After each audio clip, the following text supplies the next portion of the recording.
Hari ini Ibu akan memberikan salah satu contoh materi tentang teks dongeng. Mari kita dengarkan bersama-sama ya. Di sebuah hutan yang hijau dan damai, hiduplah seekor kelinci dan kura-kura. Kelinci terkenal sebagai hewan yang cepat berlari, sedangkan kura-kura berjalan dengan sangat lambat. Karena itu, kelinci sering mengejek kura-kura. Kura-kura, kamu ini jalannya lambat sekali.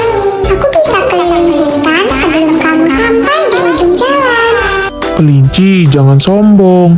Yang penting bukan siapa yang cepat, tapi siapa yang sabar dan tekun. Mendengar ucapan kura-kura, kelinci menjadi tertantang. Hahaha, kalau begitu, ayo kita lomba lari besok pagi. Siapa yang menang, dialah yang paling hebat. Baik, aku terima tantanganmu itu. Keesokan harinya, semua hewan di hutan datang menonton. Lomba pun dimulai. Kelinci berlari sangat cepat, meninggalkan kura-kura jauh di belakang. Karena merasa sudah pasti menang, kelinci pun berhenti di bawah pohon dan tertidur. Sementara itu, kura-kura tetap berjalan perlahan. Ia tidak peduli dengan kelinci yang sedang tertidur. Langkah demi langkah, akhirnya kura-kura melewati kelinci dan terus maju sampai ke garis akhir. Saat kelinci terbangun, ia kaget melihat kura-kura sudah sampai lebih dulu. Tidak mungkin, bagaimana bisa kamu menang dariku? Aku memang lambat, tapi aku tidak pernah berhenti berusaha. Kelinci merasa malu dan meminta maaf kepada kura-kura. Sejak saat itu, kelinci tidak lagi sombong dan belajar untuk lebih menghargai teman-temannya. Dari cerita ini, kita belajar bahwa usaha yang tekun akan membawa hasil dan kesombongan hanya membuat kita rugi.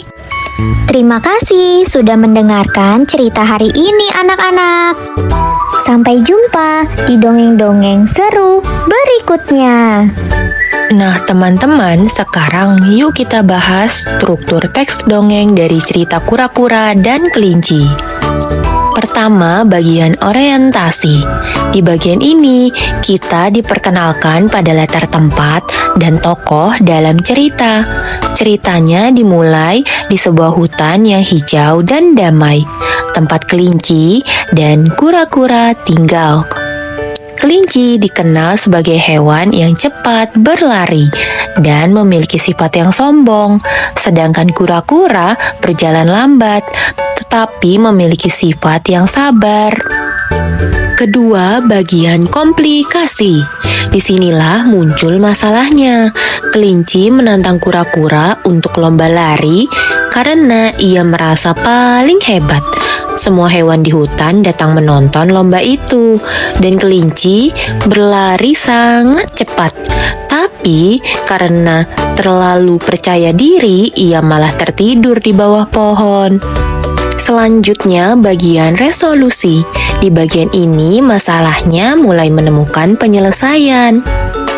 Kura-kura terus berjalan perlahan tanpa menyerah.